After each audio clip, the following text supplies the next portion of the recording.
Cadê o resto das ovelhas?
Esqueceu de fazer de tarde um caderno.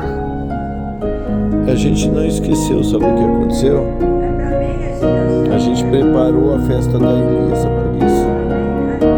Pai, vai Ei. ajudar? Eu posso morar nesse castelo? Não, vai ver meu. Então ela vai dormir na torre.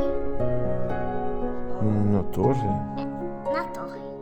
Eu posso dormir lá, né?